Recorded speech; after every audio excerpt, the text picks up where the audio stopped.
So you wander.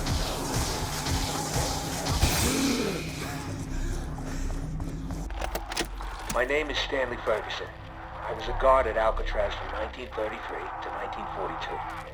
Today, I'm going to give you some insight into one of the more interesting tales from the prison's history.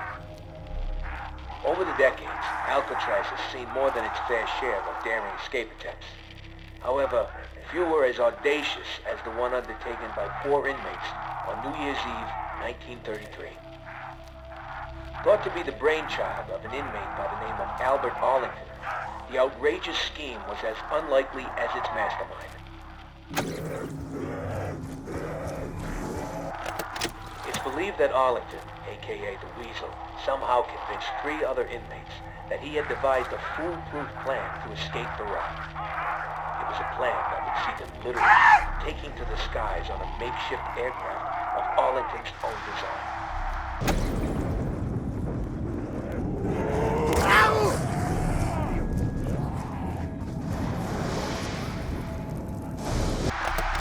Just how the Weasel managed to convince these hardened criminals that such a plan was even possible remains a mystery to this day.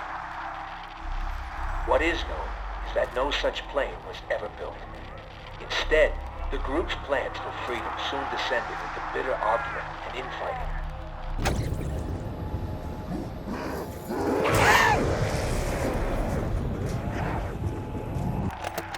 With the plan falling apart, anger and frustration would ultimately lead to a brutal altercation between the misguided Arlington and his former co-conspirators. I'll take it. Just like I did last time.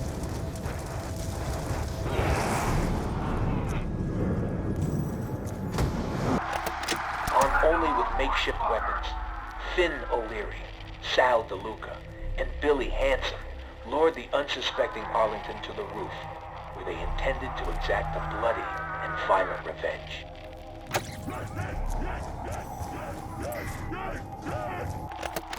And so it was here, beneath the dark and stormy winter skies, that the hapless Arlington met his grisly end, bleeding to death on the cold concrete roof.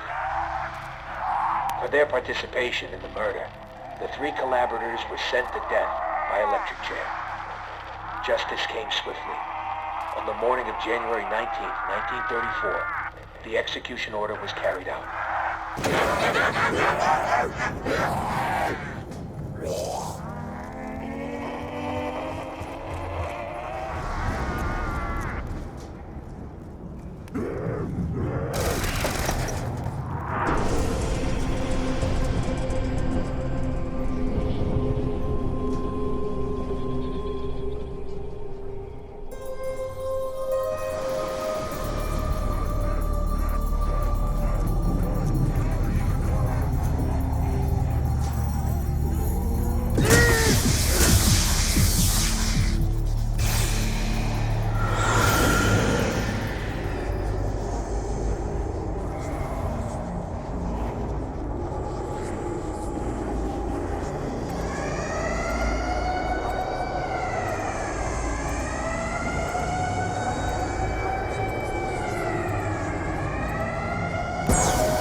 To this guy.